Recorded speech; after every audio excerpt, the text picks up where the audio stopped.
క్రైస్తవ లోకంలో దేవుని ప్రేమను గురించి రెండు తప్పైన అభిప్రాయాలు ఉన్నాయి. అది కూడా మనం తెలుసుకోవాలా. అదేంటంటే తండ్రి కోపం గలవాడు, కుమారుడు ప్రేమామయుడు. ఇది ఒక తప్పైన అభిప్రాయం ఉంది క్రైస్తవుల మధ్యలో. తండ్రి కోపం గలవాడు, ఆయన ఎప్పుడు కోపమే ఆయనకు ఉండేది. ఎందుకంటే మనం బైబిల్లో చదివినాం కదా, 11వ కీర్తన 7వ కీర్తన 11వ వచనంలో ఏముంది, ఆయన ప్రతిదినము కోపడు దేవుడు. అటువంటి వచనాలన్నీ చదివి తండ్రి కోపం గలవాడు, కుమారుడు ప్రేమ గలవాడు. హెబ్రీ పత్రికలో కూడా కొన్ని వచనాలు చదువుతారు. ఏమని, ఆయన ప్రధాన యాజకుడు మనకి మన పక్షాన దేవునికి మొరపెడుతున్నాడు, విజ్ఞాపన చేస్తున్నాడు అనేటువంటి విషయాలన్నీ చదివి ఓహో తండ్రి కోపం గలవాడు, ఆయనకి ఎప్పుడు కోపమే ఉంటుంది, కుమారుడు ప్రేమామయుడు, మన కోసం కలువరి శిలువలో ప్రాణం పెట్టాడని చెప్పి తప్పైన అభిప్రాయము ఈ లోకంలో క్రైస్తవుల మధ్యలో ఉంది. వేరు చేసి మాట్లాడడం తప్పు. దేవుడు ఒక్కడే, త్రియేక దేవుడు. ఆయన ప్రేమామయుడిగా ఉన్నాడు కాబట్టి మన కొరకు కుమారుడిగా పరిశుద్ధాత్మునిగా మారాడు తప్ప ఆయన త్రియేక దేవుడు, ఒకే ఒక్క దేవుడు.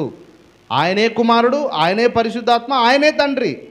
ఆయన ప్రేమను కనబరుచుకోవడానికి వ్యక్తిత్వాలుగా మారాడు. అంత మాత్రమే కదా, ఆ ప్రేమను ఇంకా చూపించడానికి ఈ సృష్టి కారణమైంది. చాలామంది ఏమనుకుంటారంటే తండ్రి కోపం గలవాడు, కుమారుడు ప్రేమామయుడు, తండ్రి కోపం గలవాడు అనుకుంటారు. ఒక ఉదాహరణ, మీరందరూ బైబిల్ తిప్పొద్దండి, మనందరికీ తెలిసిన వచనం యోహాను సువార్త 3:16 ఏముంది, దేవుడు లోకమును ఎంతో ప్రేమించెను కాగా తన అద్వితీయ కుమారుడిగా పుట్టిన వాని యందు విశ్వాసముంచు ప్రతివాడు నశింపక నిత్య జీవం పొందినట్లు ఆయనను అనుగ్రహించను. ఎవరు అనుగ్రహించారు? తండ్రి అనుగ్రహించాడు. తండ్రి అనుగ్రహించాడు. దేవుడు లోకంను ఎంతో ప్రేమించాను. యేసు గురించి కాదు అక్కడ మాట్లాడేది, దేవాది దేవుని గురించి అక్కడ వచనము మాట్లాడుతుంది. అంటే తండ్రి కోపం గలవాడని ఎట్లా చెప్పగలుగుతాం? కాదు, ఆయన ప్రేమామయుడు. ఆయన ప్రేమామయుడు కాబట్టే కుమారుని ఈ లోకానికి పంపించాడు అనేటువంటిది మనకు అక్కడ అర్థమవుతుంది. అలాగే రోమా పత్రిక తిప్పండి, 8వ అధ్యాయం 32వ వచనం.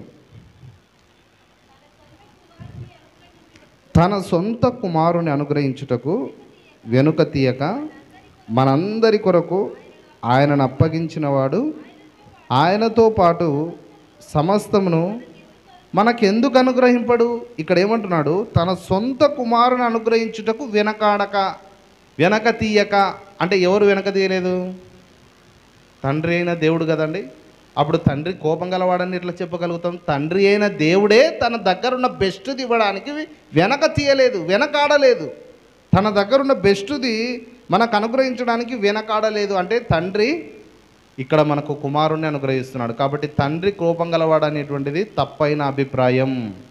కుమారుడు మాత్రమే ప్రేమ గలవాడు అనేటువంటిది తప్పైన అభిప్రాయం. అలాగే అపోస్తల కార్యాల్లో ఒక మాట చూద్దాం, చూడండి. అపోస్తల కార్యంలో 2వ అధ్యాయం 23వ వచనం చదువుదాం, చూడండి.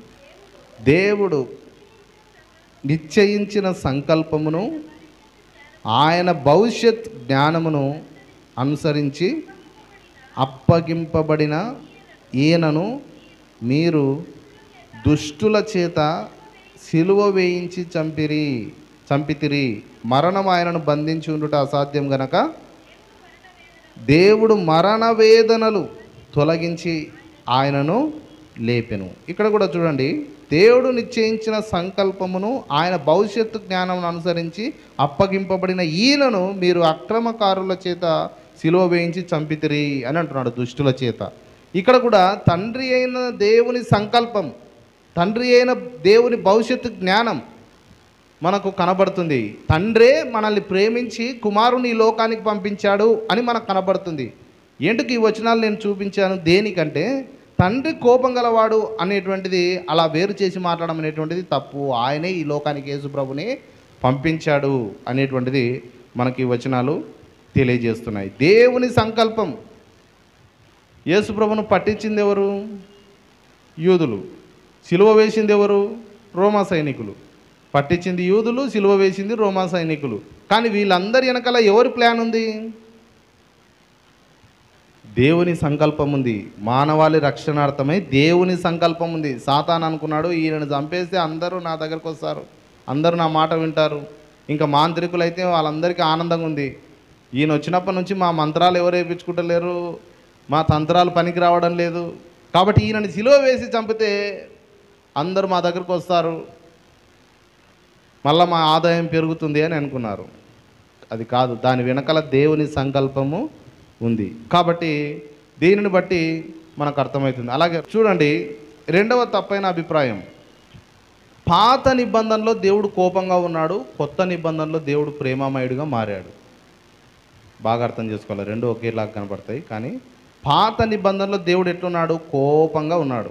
కొత్త నిబంధనకు వచ్చేసరికి ప్రేమగా మారాడు. ఆయన కల్వరి శిలువలో ప్రాణం పెట్టడం, ప్రేమించడం, అందరిని ప్రేమించడం, దయను ప్రేమను కనపరిచాడు అని చెప్తున్నాడు. ఇదేంటి, ఇది ఎక్కడి కథ అని వాళ్ళని అడిగితే మళ్ళీ ఇక్కడ కూడా వేరు చేసి చెప్తాడు. పాత నిబంధన దేవుడు, కొత్త నిబంధన దేవుడు. పాత నిబంధన దేవుడు కోపంగా ఉన్నాడు, కొత్త నిబంధన దేవుడు ప్రేమ గలవాడు కనుక మన కొరకు ప్రాణం పెట్టాడని చెప్పి ఇలా విడదీసి మాట్లాడతారు. కాదు, కొత్త నిబంధన కంటే కూడా పాత నిబంధనలోనే ఎక్కువ దేవుని ప్రేమ కనబడుతుంది అనేటువంటిది నేను ఈరోజు మీకు చూపిస్తాను. కొత్త నిబంధనలో కంటే కూడా పాత నిబంధనలోనే దేవుని ప్రేమ అధికంగా బయలుపరచబడుతుంది. 150 సార్ల కంటే ఎక్కువ ఆయన కటాక్షం కలిగిన దేవుడు, దయామయుడు, ఆయన కృప నిరంతరం ఉండును, ఆయన వాత్సల్యం కలిగిన దేవుడు అని చెప్పి 150 సార్ల కంటే ఎక్కువ పాత నిబంధనలోనే చెప్పబడింది. కాబట్టి మనము పాత నిబంధనలో దేవుడు కోపంగా ఉన్నాడు, కొత్త నిబంధనలో దేవుడు ప్రేమగా చూపించాడు అనేటువంటిది అసత్యం. విలాప వాక్యములు మనం ఇందాక చదివినాం కదండి, బైబిల్ పఠనం ఒకసారి తిప్పుదాం చూడండి. విలాప వాక్యములు 3వ అధ్యాయం 22 నుంచి చదువుదాం చూడండి. ఇక్కడ ఏం చెప్పబడుతుంది పాత నిబంధనలో దేవుని గురించి? యెహోవా కృపగలవాడు, ఆయన వాత్సల్యత ఎడతెగక నిలుచున్నది గనక మనము నిర్మూలం కాకుండా వారం. మనం ఎందుకు నిర్మూలం కావడం లేదు చెప్పండి? వాడు పెద్ద దుర్మార్గుడు కదా, వాడిని ఎందుకు దేవుడు నాశనం చేయట్లేదు? వాడు దేవుణ్ణి దూషిస్తున్నాడు కదా, ఎందుకు నాశనం చేయడం లేదు? వాళ్ళకి వెంటనే శిక్షిస్తే దేవుడు ఉన్నాడని మనకు అర్థమవుతుంది కదా. వాళ్ళు అన్యాయంగా నడుచుకుంటున్నారు, వాళ్ళని వెంటనే శిక్షిస్తే ఏమవుతుంది? దేవుడు వెంటనే కనబరచవచ్చు కదా తన శక్తిని, తన మహిమను. దేవుణ్ణి దూషిస్తున్నారు, నిందిస్తున్నారు, దేవుడు ఎందుకు వాళ్ళని వదిలిపెడుతున్నాడంటే అనుదినము నూతనముగా ఆయన వాత్సల్యత ఎడతెగక నిలుస్తున్నది కనుక మనము నిర్మూలము కాకుండా వారము. ఆయన ప్రేమను బట్టి ఎవరు నిర్మూలం కావడం లేదు, అది విషయం. ఆయన ప్రేమ, ఆయన వాత్సల్యత ఆయన మనసులో ధారాళంగా ఉంది. ఒక పక్క చూస్తే పాపము పైన కోపం రగులుకుంటుంది, ఒక పక్క చూస్తే అన్యాయం చేస్తున్న వాటిపైన ఆయన కోపం రగులుకుంటుంది. ఆయన రోషం కలిగిన దేవుడు, దహించు అగ్ని అయి ఉన్నాడు. ఒక పక్క కోపం రగులుకుంటూనే ఉంది, ఒక పక్క ప్రేమను కనబరచు, ప్రేమ స్వరూపి అయిన దేవుడు. ప్రేమను బట్టి మనము నిర్మూలం కాకున్న వారము, అది తెలుసుకోవాలి అంటున్నాడు.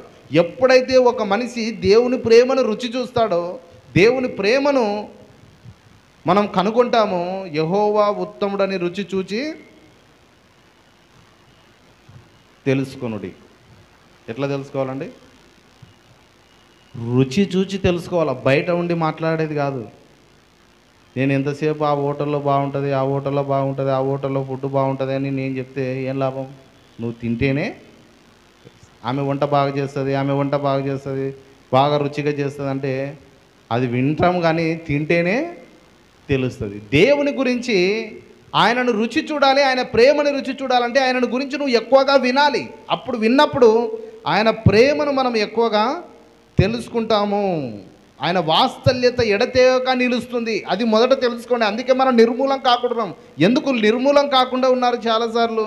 ఎందుకు దేవుడు నిర్మూలం చేయడం లేదు? ఎందుకు వ్యతిరేకులను, దూషకులను, అంతకులను, శత్రువులను, దేవుణ్ణి నిందించి మాట్లాడుతున్నా ఆయన దేవుడేంటి అని మాట్లాడుతున్న వాళ్ళని కూడా వదిలిపెడుతున్నాడు, సమయం ఇస్తున్నాడు. ఏంటికో తెలుసా? ఆయన వాత్సల్యత కలిగిన దేవుడు, వాత్సల్యత కలిగిన దేవుడు. అందుకే మనం నిర్మూలము కాకున్న వారం. 23 అనుదినము నూతనముగా ఆయనకు వాత్సల్యత పుట్టుచున్నది, నీవు ఎంతైనా నమ్మదగిన వాడవు. 24 యెహోవా నా భాగమని నేను అనుకొనుచున్నాను, ఆయన యందు నేను నమ్మిక ఉంచుకొనుచున్నాను. తన్ను ఆశ్రయించు వారి ఎడల యెహోవా దయాళుడు, తన్ను వెదకు వారి ఎడల ఆయన దయచూపు చూసారంటే ఇక్కడనే ఎన్నిసార్లు రాయబడింది, వాత్సల్యత గలవాడు, దయాళుడు, దయ చూపించువాడు, తన్ను వెదకు వారి ఎడల దయ చూపించును, దయ చూపిస్తాడు. అంటే నేను ఇంత పాపం చేసినా నాకు కూడా దయ చూపిస్తాడా దేవుడు అని అనుకుంటే బైబిల్ మాట్లాడుతుంది, తన్ను ఆశ్రయించు వారి ఎడల యెహోవా దయాళుడు. ఒక అన్యునికి ఒక ఆలోచన వచ్చింది, అంటే ఇంకా చట్టాలొద్దు, దేశం వద్దు, ఏమొద్దు, ఎవరు పాపం చేసినా మీ దేవుడు క్షమిస్తాడైతే అని అన్నాడు. ఇప్పుడు భారతదేశ చట్టం అనేటువంటిది ఒకటి ఉంది, దానికి మనం లోపడాలి, దానికి విలువనివ్వాలి. ఇది ఏ చట్టం అంటే ఇది దేవుని చట్టం. దేవుని చట్టం నీకు అర్థం కావాలంటే దైవ యొక్క ఆత్మతో నువ్వు అర్థం చేసుకోగలవు. దైవ చట్టం ఏంటి? ఆయన నామమందలి విశ్వాసం ఉంచువాడు ప్రతివాడు నశింపడు, అది దైవ చట్టం. దైవ చట్టం ఏంటి అంటే ఆయన సృష్టికర్త కదండి. దేవుడు అన్యాయస్తుడు కాదు, ఎవరికి అన్యాయం చేయలేదు. నీకు సువార్త చెప్పకపోతే అది తప్పు. నీకు సువార్త చెప్పబడుతుంది, యేసుని గురించి చెప్పబడుతుంది. చెప్పినప్పుడు తన్ను ఎవరైతే ఆశ్రయిస్తారో వారందరి ఎడల యెహోవా దయాళుడు అని అంటున్నాడు. అది ఆయన చట్టం. ఆయన అంగీకరించినప్పుడు మనం ఎవరు కాదననికా? పేతురు కూడా అట్లే అనుకున్నాడు. అన్యులకేంటి సువార్త, మనం యూదులం, మనం దేవునికి సంబంధించిన వాళ్ళం, వాళ్ళకేంటి ప్రసంగం చేయాలంటే దేవుడు పోయి ప్రసంగం చేయమంటున్నాడు. ప్రసంగం చేసినప్పుడు ఆమేన్ అనే లోపే దేవుడు పరిశుద్ధాత్మను కుమ్మరించినాడు వాళ్ళ మీద. అంటే వీళ్ళకి అర్హత లేదు, వీళ్ళకి ఏదో చెప్పమన్నాడు కాబట్టి చెప్పి వెళ్ళిపోదాం అనుకున్నాడు. ప్రసంగం చేసేసరికి దేవుడే ఆత్మను కుమ్మరించినాడు. అంటే దేవుడు అందరినీ ప్రేమిస్తున్నాడు, అందరి ఎడల దయ చూపాలనుకుంటున్నాడు. తన్ను ఎందరైతే ఆశ్రయిస్తారో వాళ్ళందరికీ దయ చూపువాడు. నువ్వు ఎటువంటి పరిస్థితుల్లో ఉన్న ఈ సమయంలో దేవుని ఎదుట సాగిలపడి ప్రభువా నా వైపు చూడు తండ్రి అంటే నీ ఎడల ఆయన దయ చూపువాడు, వాత్సల్యత చూపువాడు అని చెప్పి బైబిల్ ఇక్కడ మాట్లాడుతుంది. ఇంకొక ఉదాహరణ మనందరికీ తెలిసిన ఉదాహరణ, అదొకటి చెప్పి ప్రార్థన చేస్తాం. చూడండి, యోనా పుస్తకం మనందరికీ తెలుసు కదండి. యోనా పుస్తకం తెలియని వాళ్ళందరూ, యోనా కథ అందరికీ తెలుసు, సండే స్కూల్ పిల్లలకు కూడా తెలుసు. ఒక్కసారి మనం కూడా ఆలోచన చేద్దాం. చూడండి, యోనా గురించి, యోనా పుస్తకంలో కథ మనందరికీ తెలుసు. యోనా స్టోరీలో మనం ఎక్కువగా దేన్ని గమనిస్తాం? మత్స్యము కడుపులో యోనా 3 రోజులు ఉన్నాడు. 3 రాత్రి పగలు మత్స్యం కడుపులో ఉన్నాడు. ఇదే మనం గమనిస్తాం. ఎక్కువ పిల్లల్ని అడిగినా కూడా ఇదే స్టోరీ చెప్తారు. కానీ సండే స్కూల్కి మించిన విషయం ఇక్కడ ఉంది, అది మనం అర్థం చేసుకుందాం ఈరోజు. ఆడ చాలా గొప్ప విషయం ఉంది. చూడండి, దేవుడు ఏం చెప్పినాడంటే నినివే పట్టణానికి వెళ్ళి ప్రసంగం చేయమన్నాడు. కానీ యోనా ఏం చేశాడు? పారిపోయినాడు. ఎందుకు పారిపోయినాడంటే నినివే పట్టణంలో, అంటే నినివే పట్టణంలో చాలా ఘోరమైన వ్యక్తులు ఉన్నారు అక్కడ. చాలా ఘోరమైన వ్యక్తులు ఉన్నారు. ఎందుకంటే అది అస్సిరియా సామ్రాజ్యంలో గొప్ప పట్టణం అన్నమాట. ఇప్పుడు రాజధాని ఎట్లనో అస్సిరియా పట్టణానికి మొత్తము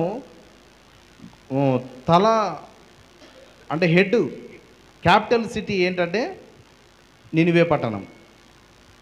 అస్సిరియా దేశంలో క్యాపిటల్ సిటీ ఏంటంటే నినివే పట్టణం. ఆ నినివే పట్టణంలో చాలామంది లక్షల కొలది జనాలు బతుకుతున్నారు. వీళ్ళు ఎటువంటి వాళ్ళంటే వీళ్ళ మీదకి ఎవరు వచ్చినా తలలు తెగ నరుకుతారు. ఆ పట్టణాన్ని పరిపాలిస్తున్నటువంటి రాజు యొక్క చంపడం మాత్రమే కాదు, అతని తోలు ఒలిచి వాళ్ళ గుమ్మాలకు వేలాలు తీసేవారు. వాళ్ళ మీదికి ఎవరు వెళ్ళినా చంపి ఆ రక్తం, ఆ పట్టణం మొత్తం రక్తమయం. అట్లే వీళ్ళు ఎవరి మీదకన్నా యుద్ధం చేయడానికి వెళ్ళారనుకోండి, ఆ ఊరిలో ఇంకా ఏం మిలగదు, ఊరు సర్వనాశనం, బూడిద చేసి వస్తారు. నినివే పట్టణస్తులు అంటే చుట్టుపక్కల వాళ్ళందరికీ భయం, అన్ని ఊర్లకు భయం. ఏంటో తెలుసా? ఆ ఊర్లో వాళ్ళ జోలికి పోతే కష్టం రా, వాళ్ళ తలలు తెగ నరుకుతారు, రక్తం ఏరులై పారుతుంది, ఊరును కూడా కనబడకుండా చేస్తారు వాళ్ళు. ఇశ్రాయేలీలో కూడా భయం పుట్టించినారు వాళ్ళు. అటువంటి క్రూరులు, దుర్మార్గులు, మనుషులను చంపడానికి వెనకాడని వాళ్ళు, దుర్మార్గులు, అక్రమం చేసేవారు, దేవుని సహితం లెక్క చేయని వారు, దేవుణ్ణి పక్కన పెట్టి వాళ్ళందరికీ అందరి దగ్గర మా పేరు నిలబడాలని చెప్పి చుట్టుపక్కల ఉన్న పట్టణాలు, ఊర్లు, దేశాలు అన్నీ మాకు భయపడాలి అని చెప్పి తలలు తెగ నరికే వాళ్ళు, రక్తం ఏరులై పారేది ఆ పట్టణంలో. ఇప్పుడు చెప్పండి, యోనా పోతాడు అక్కడికి? పోయి వాళ్ళకు విరోధంగా ప్రసంగం చేసే వాళ్ళు ఊరుకుంటారా? ఎందుకు పారిపోయినాడు అనుకుంటున్నారు? చేసినాక ఇందుకే పారిపోయినాడు. పోయి ఆ పట్టణానికి పోమండి, ప్రభువా యాడికన్నా పోమనంటే బాగుండే, వేరే ఊరన్న చెప్పింటే బాగుండే కదా. పోయి నినివే పట్టణానికి పోమంటే వాళ్ళు మహా దుర్మార్గులు ప్రభా. నాశనం చేస్తే నాశనం చేసుకో, నాకెందుకు, ఉంచుతే ఉంచుకో, కానీ నేను అక్కడికి వెళ్ళి మాత్రం ప్రసంగం చేయను అని చెప్పి బయలుదేరినాడు. ఇంకా దేవుడు ఒకటి చెప్పినాడు, ఈయన వేరే చోటికి బయలుదేరినారు, పడవనెక్కినాడు. పోతా పోతా ఉంటే సముద్రం మధ్యలో తుఫాన్ వచ్చింది. ఏం తుఫాన్ అంటే ఇది పడవనే ఇంకా మునిగిపోతుందేమో, జనాలు చనిపోతారేమో అన్నంత తుఫాను వచ్చింది. జాగ్రత్తగా గమనించండి. పడవనే మునిగిపోతుంది అన్నటువంటి తుఫాన్ వచ్చింది. ఒకవేళ ఈ పడవ బరువు ఎక్కువ అయిపోయిందేమో అని చెప్పి వాళ్ళు కొంత సరుకులు అన్నీ కింద పడేసినారు. అందులో నుంచి, పడవలో నుంచి సరుకులు కూడా కింద పడేసినారు. అయినా తుఫాన్ ఆగడంలే. మన సహోదరుడు ఏం చేస్తున్నాడో తెలుసా అండి? యోనా ప్రశాంతంగా నిద్రపోతున్నాడు. నిద్రపోతుంటే వాళ్ళు లేపినారు చూడండి. అరే లేయిరా నాయన, పడవ మునిగిపోతుంటే నువ్వు నిద్రపోతావు ఏందిరా, ఎక్కడి నుంచి వచ్చినావు అని అడుగుతారు. కానీ లేచి నీ దేవునికి ప్రార్థన చేయి, మేము మా దేవునికి ప్రార్థన చేస్తాం, నువ్వు నీ దేవునికి ప్రార్థన చేయి, పడవ మునిగిపోతుంది అని చెప్తే కూడా అది పడవ ఆగట్లేదు. అది చివరికి ప్రమాదానికి గురయ్యే పరిస్థితి వస్తుంది. కానీ వాళ్ళకు ఒకటి అర్థమైంది. ఏమర్థమైందంటే ఇక్కడ ఎవడో దేవునికి విరోధంగా తప్పు చేసినట్టున్నాడు, అందుకే మనం దీనికి గురైనాం, చీట్లు వేయండి అన్నారు. ఒక నమ్మకం. చీటీలు వేసి ఒక చీటి తీస్తే ఆ చీటి తీసినప్పుడు వచ్చిన పేరు దేవుడే మనకు ఇచ్చినాడు ఆ పేరు అని వాళ్ళకు నమ్మకం.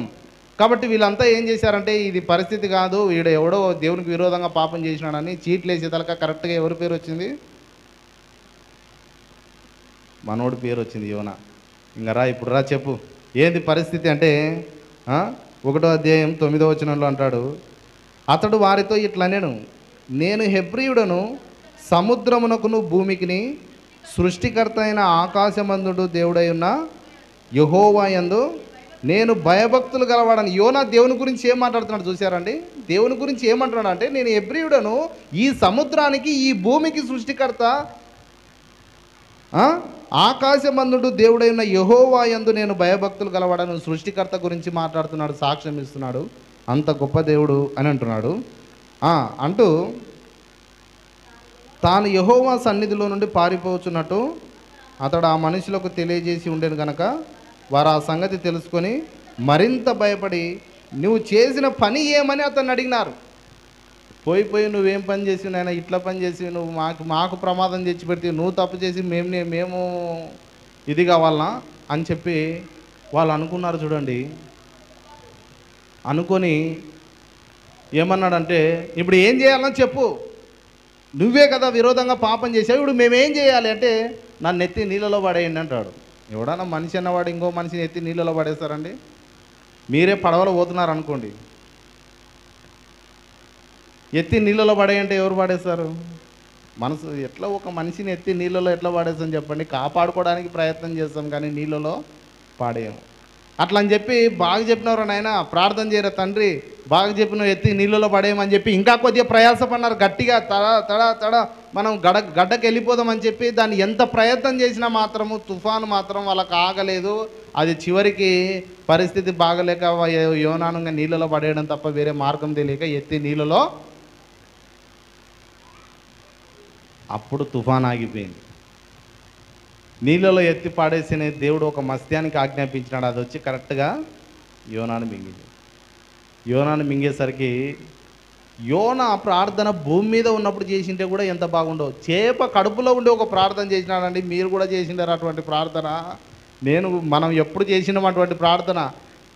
చేప కడుపులోకి వెళ్ళి ఒక ప్రార్థన చేస్తున్నాడు, అద్భుతమైన ప్రార్థన. అక్కడ విడుదల ప్రార్థన చేస్తున్నాడు, విడుదల ప్రార్థన చేస్తున్నాడు. ఏమని ప్రార్థన చేస్తున్నాడు చూడండి, 6వ వచనం 2వ అధ్యాయం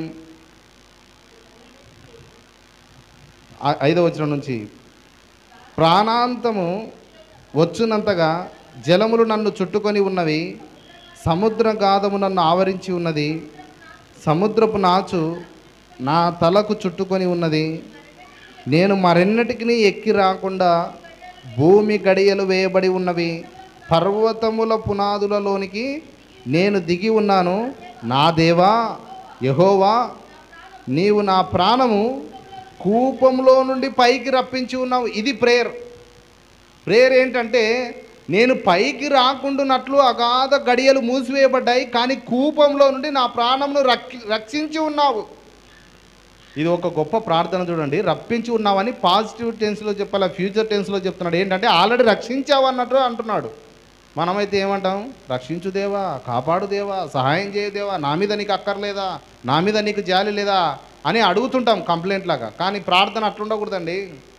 ప్రార్థనతో ఏమంటున్నాడు? మార్క్స్ వార్త 11వ అధ్యాయంలో, ఎవడైనాను ఈ కొండను చూచి నువ్వు ఎత్తబడి సముద్రంలో పడవేయడమని చెప్పి తన మనసులో సందేహింపక తాను చెప్పినది జరుగునని నమ్మిన ఎడల వాడు చెప్పినది జరుగునని మీతో నిశ్చయముగా చెప్పుచున్నాను. అందుచేత మీరు ప్రార్థన చేయనప్పుడల్లా వేటిని అడిగి ఉన్నారో అవి పొంది ఉన్నామని, అది ప్రార్థన, అది పొంది ఉన్నామని నమ్ముడి, అప్పుడు అవి మీకు కలుగును అంటున్నాడు. యోనా చేసింది కరెక్ట్గా అదే చేశాడు. ఈ కూపంలో అగాధంలో గడియలేయబడ్డాయి, నేను కాపాడబడ్డానికి ఆస్కారమే లేదు, కానీ నా ప్రాణను రక్షించావు అని అంటున్నాడు. అట్లా చేయాలి ప్రార్థన. తర్వాత అంటున్నాడు, కూపంలో నుండి నా ప్రాణము నాలో మూర్చిల్లగా నేను యెహోవాను జ్ఞాపకము. ఎప్పుడు జ్ఞాపకం చేసుకున్నాడు? భూమి మీద ఉన్నప్పుడు జ్ఞాపకం చేసుకోవాలి కదండి. చాలామంది అన్నీ ఉన్నప్పుడు దేవుడు గుర్తురాడు, అంతేనా కదండి? అన్నీ బాగున్నాయనుకో, నాకు అవసరం ఆ దేవుడు. అన్నీ ఏమన్నా బాగలేవనుకో, అప్పుడు అవసరం.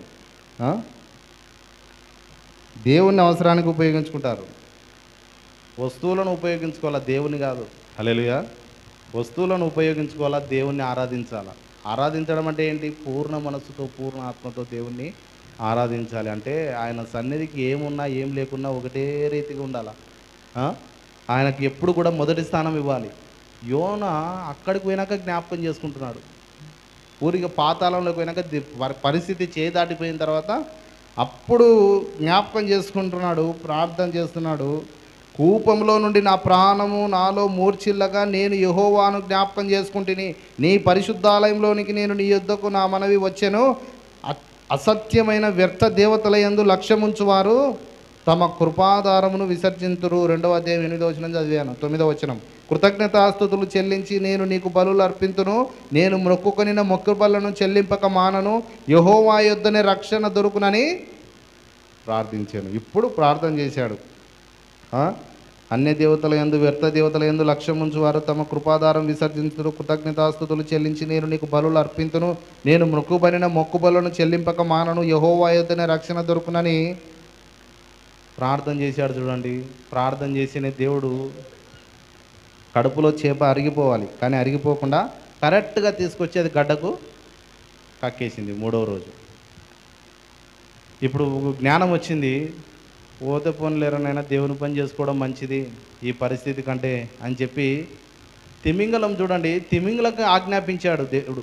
ఆజ్ఞాపిస్తే అది ఏం చేయకుండా అట్లే పెట్టుకున్నది. దానికి ఆజ్ఞాపించాడు దేవుడు. ఆ మత్స్యానికి ఆజ్ఞాపిస్తే అది అట్లే కడుపులో పెట్టుకున్నది. కడుపులో ఎట్లా బతుకుతాడు? సముద్రం అగాధ కూపంలోకి వెళ్ళినవాడు ఎట్లా బతుకుతాడు? నీ పైన దేవుని యొక్క ఉద్దేశం ఉందనుకో, నువ్వు మరణం దగ్గరికి పోయినా నువ్వు మళ్ళీ బయటికి రావాల్సిందే. హల్లెలూయా. మరణం దగ్గరికి పోయినా కూడా నువ్వు బయటికి రావాల్సిందే. దేవుడు ఒక ఉద్దేశాన్ని నీ మీద పెట్టాడంటే. అదే యోనా దగ్గర మనం చూడగలం. మరణాంతకరమైన పరిస్థితి, అగాధ కూపంలోకి వెళ్ళాడు. వెళ్ళిన తర్వాత దేవుడు బయటికి తీసుకొని వస్తున్నాడు. చూడండి, జాగ్రత్త వినండి. దేవుడు బయటికి అక్కడ తిమింగలం కక్కిన వెంటనే ఇప్పుడు మర్యాదగా వెళ్ళి ప్రసంగం చేయంటే వెళ్ళి ప్రసంగం చేస్తున్నాడు. ఏమని? ఇక 40 రోజుల్లో ఈ పట్టణం నాశనము, 40 రోజుల్లో నినివే పట్టణానికి దేవుని తీర్పు రాబోతుంది అనగానే అందరూ ఉపవాసం ఉండి అందరూ గోనెబట్ట కట్టుకొని దేవుని యందు భయభక్తులు గలవారై దేవునికి లోబడిన వారైనారు. ఒక్క ప్రసంగంలో ఇంత పెద్ద రిజల్ట్ వచ్చింది. గమనించారండి? ఒక ప్రసంగం చేస్తే ఎంత పెద్ద రిజల్ట్ వచ్చిందంటే పట్టణం అంతా కూడా ఉపవాసం ఉన్నారు. 5వ వచనం, 3వ అధ్యాయం 5వ వచనం, నినివే పట్టణపు వారు దేవుని యందు విశ్వాసం ఉంచి ఉపవాస దినము చాటించి గనులేమి అల్పులేమి అందరూ గోనెబట్ట కట్టుకునేది. ఆ సంగతి నినివే రాజునకు వినబడినప్పుడు అతడు తన సింహాసనం మీద నుండి దిగి తన రాజవస్త్రమును తీసివేసి గోనెబట్ట కట్టుకొని బూడిదలో కూర్చుండేనని తన భక్తిని ఇంకా భయపడినారు. ఇంకా దేవుని యొక్క వాక్యము యోనా వచ్చి ప్రసంగం చేస్తేనే అందరూ కూడా భయపడిపోయాడు. రాజు సహితము, చిన్నలు మొదలుకొని గనులేమి అలుపులేమి అందరూ కూడా మారు మనసు పొందారు. అంటే ప్రసంగం చేసినాడు, చెప్పిన వెంటనే పెద్ద మార్పు వచ్చింది. మార్పు వచ్చిన తర్వాత ఆనందపడాలనా లేదండి? అంతమంది జనాలు మారు మనసు పొందితే ఆనందపడాలనా దుఃఖపడాలనా? మీరు చెప్పండి. ఆనందపడాలనా దుఃఖపడాలనా? అంతమంది జనాలు మారినారు. అంతమంది జనాలు మారినందుకు ఆనందపడాలనా దుఃఖపడాలనా? ఆనందపడాలి కదండి. ఎందుకంటే ఇంత ప్రసంగం చేస్తే ఇంతమంది జనాలు మారారు, ఎంత ఆనందపడాలి ఈ అని చెప్పి ఎంతో ఆనందపడాలి. ఇంతమంది మారు మనసు పొందారు అని చెప్పి ఆనందపడాలి. కానీ మనోడు ఏమని చేస్తున్నాడు తెలుసా? 4వ అధ్యాయం చూడండి. యోనా దీనిని చూచి బహు చింతాక్రాంతుడై కోపగించుకొనెను. యెహోవా, నీవు నా దేశమందుండగా నేను ఇట్లు జరుగునని నేను అనుకుంటేని కదా. బహు చింతాక్రాంతుడైనాడంట. ఏంటికి? ఇటువంటి ఇవాంజలిస్ట్ ఉంటారండి. సువార్థికుడు పోయి సువార్త చెప్పినాయన అంటే సువార్త చెప్పినప్పుడు రక్షింపబడినారు, వాళ్ళు మారు మనసు పొందినారు. మారు మనసు పొందిన తర్వాత యోనా కోపం వస్తుంది. ఇటువంటి దుర్మార్గులకు రక్షణ అవసరమా దేవుడా? నువ్వే చెప్పు తండ్రి. ఇటువంటి అక్రమకారులకు రక్షణ ఎందుకు అవసరం? వాళ్ళని నశింపజేయాలి నువ్వు, వాళ్ళని పాడు చేయాలి, వాళ్ళని నాశనం చేయాలి నువ్వు. కానీ వీళ్ళకెందుకు రక్షణ? ఏదో ప్రసంగం చేద్దాం అదరా అని చెప్పి ప్రసంగం చేసిన వెంటనే అందరూ భయపడిపోయి అందరూ కూడా మారు మనసు పొందారు. దేవుడు చూడండి 3వ అధ్యాయం 10వ వచనంలో, ఈ నినివే వారు తమ చెడు నడతలను మానుకొనగా వారు చేయుచున్న క్రియలను దేవుడు చూచి పశ్చాత్తప్తుడై వారికి చేయుదునని తాను మాట ఇచ్చిన కీడు చేయక మానాడు. కీడు చేస్తానని చెప్పి పోయి ప్రసంగం చేయన్నాడు, మారు మనసు పొందడం లేదన్నాడు. దేవుడు పశ్చాత్తాపపడి వాళ్ళు మారు మనసు పొందారు. పశ్చాత్తాపపడి కీడు చేయలే. ఇంకా యోనా కోపం వచ్చింది, బహు చింతాక్రాంతుడయ్యాడు. అది ఎట్లా ప్రభువా? అది అవుతుందా? వాళ్ళ కాలో చేయి ఎరగొట్టాలి నువ్వు, లేకపోతే ఏదో ఒకటి వాళ్ళు నాశనం చేయాలా? అది ఎట్లా వదిలిపెడతావు నువ్వు అని చెప్పి కోపం వచ్చింది. బహు చింతాక్రాంతుడయ్యాడు. బహు చింతాక్రాంతుడయ్యి దీనికేనా నన్ను నినివే పట్టణానికి పారిపోతుంటే మళ్ళీ పిలుచుకొచ్చింది? దీనికేనా నేను తర్షీసునకు పారిపోతుంటే మరలా వచ్చి ప్రసంగం చేయనిది? నేను ఎందుకు వచ్చినా వాళ్ళను నశింపజేస్తావు, ఎట్లా నశింపజేస్తావు చూద్దామని వచ్చిన. నువ్వేం చేసినావు? కీడు చేయక మానుకుంటున్నావు అని చెప్పి బహు చింతాక్రాంతుడు. బాధ అవుతుంది. 2వ వచనం, యెహోవా, నేను నా దేశమందుండగా ఇట్లు జరుగునని నేను అనుకుంటుంది కదా. అంటే ఏంటి అర్థం? నేను నా దేశంలో ఉండి తర్షీసునకు పారిపోయేటప్పుడే నేను అనుకున్నా నువ్వు ఇటువంటి వాడవని నాకు ముందే తెలుసు అంటున్నాడు. ఏంటి సమస్య దేవుని దగ్గర? యోనాకి ఏం తెలుసు అంట? ఇప్పుడు చదవండి, చాలా బాగుంటుంది. అందువలననే నువ్వు కటాక్షమును, జాలియు, బహుశాంతమును, అత్యంత కృపగలిగిన దేవుడవై ఉండి పశ్చాత్తాపపడి కీడు చేయక మానదు అని నేను తెలుసుకొని దానికి ముందే తర్షీసునకు పారిపోతిని. హల్లెలూయా. ఇది విషయం. నువ్వు ఇంత అత్యంత కృప కలిగిన దేవుడవు, కటాక్షం చూపే దేవుడు, కీడు చేయక పశ్చాత్తాపపడే దేవుడు, దయగలవాడవు, బహుశాంతం గలవాడవు, నువ్వు ప్రేమామయుడవని నాకు తెలుసు తండ్రి. నేను అందుకే తర్షీసునకు పారిపోయినా అని చెప్పి యోనా అంటున్నాడు. అన్న తర్వాత నేను ఇక బ్రతుకుట కంటే, ఇంకా నువ్వు ఇంత ప్రేమ చూపించినాక నేను బ్రతుకుట కంటే చచ్చుట మేలు. యెహోవా నన్ను ఇక బ్రతకని చంపమని యెహోవాను మనవి చేసి, నేను చెప్పిన ప్రసంగమే వేస్ట్ అయిపోయినాయి, 40 రోజుల్లో నాశనం అవుతుందని చెప్పిన. నాశనం చేయకుండా నువ్వేం చేసినావు? జాలి కలిగి, కృప కలిగి, కటాక్షం కలిగి వీళ్ళని కాపాడుతీవి. ఇంకా నేను ప్రసంగం చేసి ఏం లాభం? నన్ను చంపేయి, నేను చచ్చిపోవటం మేలు అని చెప్పి ప్రసంగం చేశాడు. దేవుడు మౌనంగా ఉన్నాడు. అయినా సరే వీళ్ళకి తీర్పు వస్తుందేమో అని చెప్పి ఇదంతా జరిగిన తర్వాత పోయి ఒక కొండ మీద గుడి చేసుకొని కూర్చున్నాడు. ఇదొకటి మనం చూద్దాం.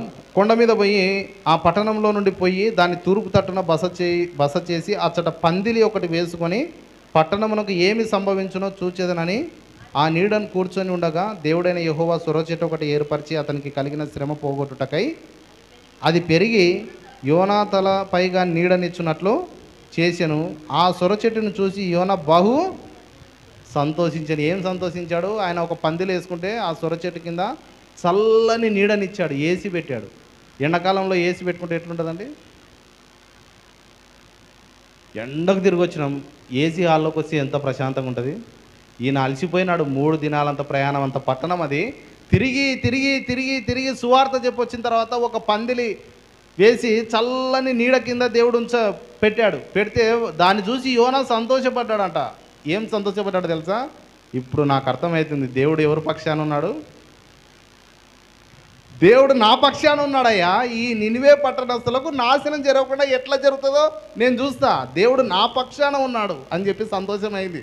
అందుకే దేవుడు చల్లని ఏసీలాగా నాకు ఏర్పాటు చేశాడు, సొర చెట్టును ఏర్పాటు చేశాడు. నేను ఇంకా ప్రశాంతంగా నిద్రపోతా, నా పక్షాన ఉన్నాడు అని ఆ కొండ మీద నుంచి చూస్తున్నాడు. ఈ పట్టణం ఆకాశంలో నుంచి అగ్ని పడుతుందా, లేకపోతే భూమి లేచి అట్లే కప్పేస్తాడా, ఎట్లా నాశనం అవుతుందో చూద్దామని చెప్పి దేవుడు నా సైడ్ ఉన్నాడు అని చెప్పి సంతోషించాడు, బహు సంతోషపడ్డాడు. 7వ వచనం, మరుసటి ఉదయమందు దేవుడు ఒక పురుగును ఏర్పరచగా అది ఆ చెట్టును తొలగించినందున చెట్టు వాడిపోయాను. మరియు ఎండకాయగా దేవుడు వేడిమి గల తూర్పు గాలిని రప్పించెను. యోనా తలకు ఎండ దెబ్బ తలగా అతడు సొమ్మసిల్లి బ్రతుకుట కంటే చచ్చుట నాకు మేలనని. మళ్ళా ఇంకా 3 రోజులు అలసిపోయినాడు, అలసట వచ్చింది, కొంచెం ప్రశాంతంగా వనకనిచ్చినాడు. మళ్ళీ వెంటనే నాకు ఎండ తలిగించినాడు. నేను ఇంకా బతుకుట కంటే చచ్చుట మేలనుకుంటున్నాడు. మళ్ళా ఇదెక్కడి కథ, దేవుడు ఇట్లా చేస్తున్నాడు నన్ను అని చెప్పి పొద్దున్నే పురుగు పెట్టాడు. దాన్ని పురుగుతో తొలిచింది, అది ఎండ కొట్టింది, ఆకులన్నీ పోయినాయి, ఎండ కొడుతుంది. అతని ఫేస్కు కరెక్ట్గా ఎండ తలిగింది. తలిగితే ఉలిక్కి పడిలేసి,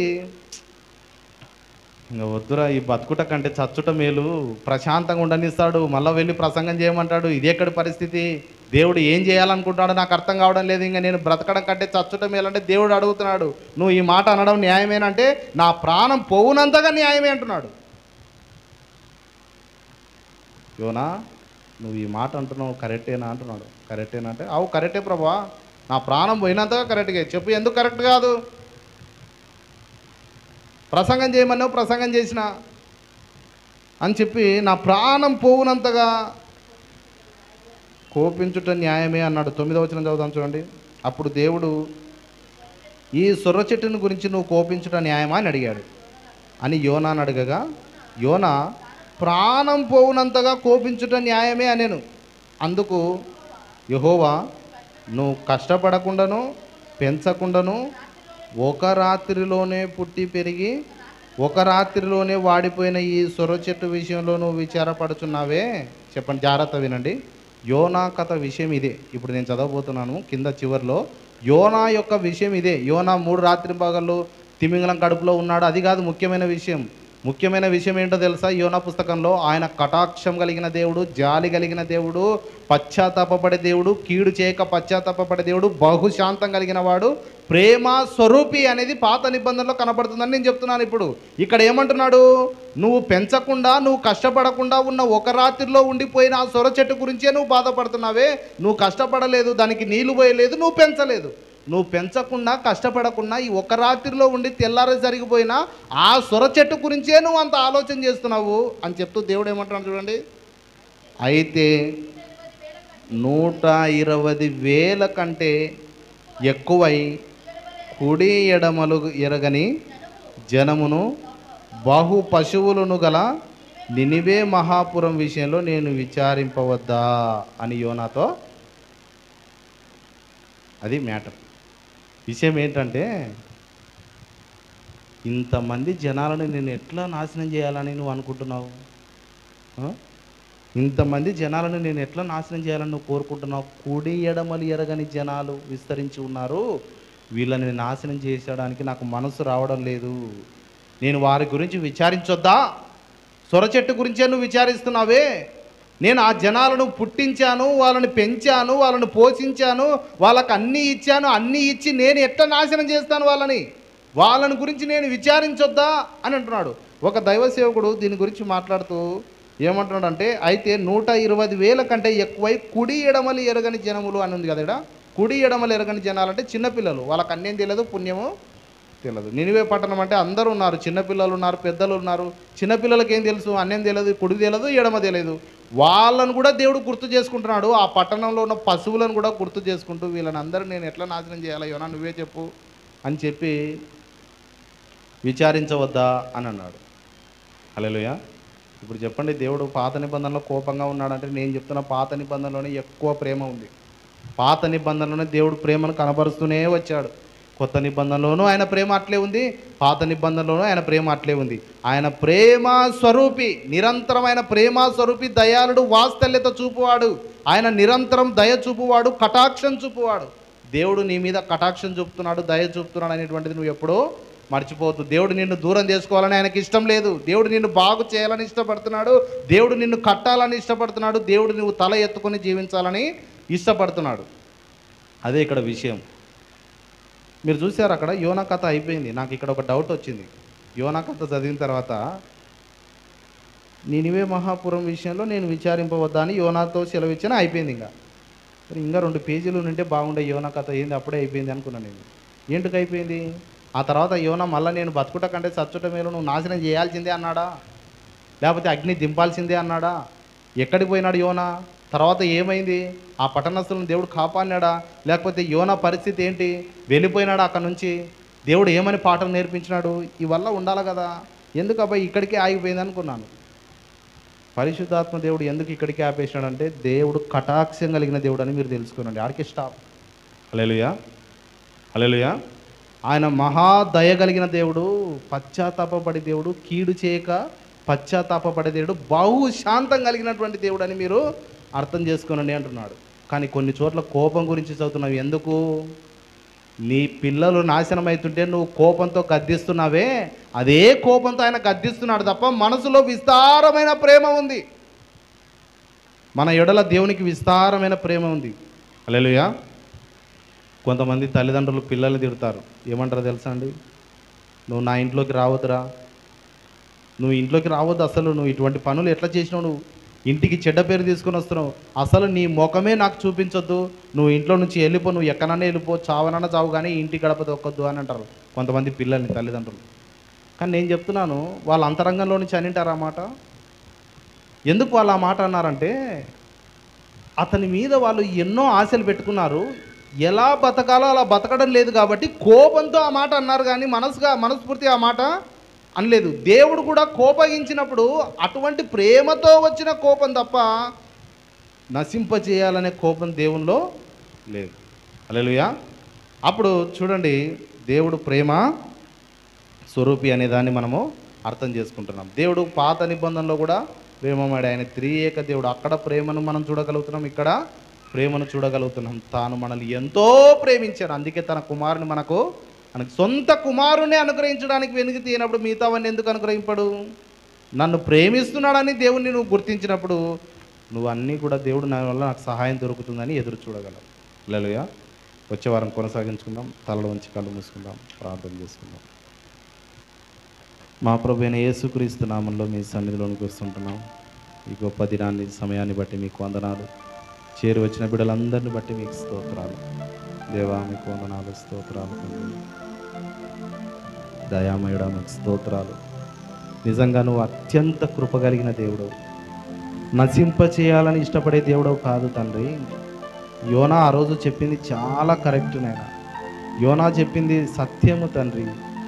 యోనా చెప్పింది నిజమే.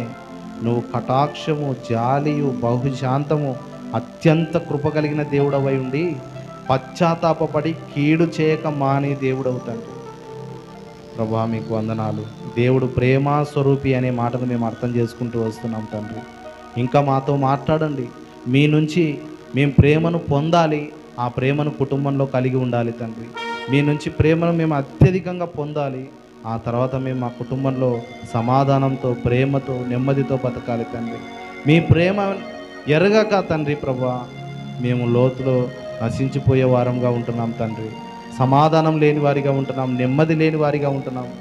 మీరు ఎంత ప్రేమామయుడో మేము ఇంకా తెలుసుకోవడానికి దయ చూపండి, ఆశీర్వదించండి తండ్రి. ప్రభువా మీకు వందనాలు, స్తోత్రాలు తండ్రి. ప్రభువా మీకు వందనాలు. నాపైన మీ వాత్సల్యత నూతనంగా పుట్టుచున్నది.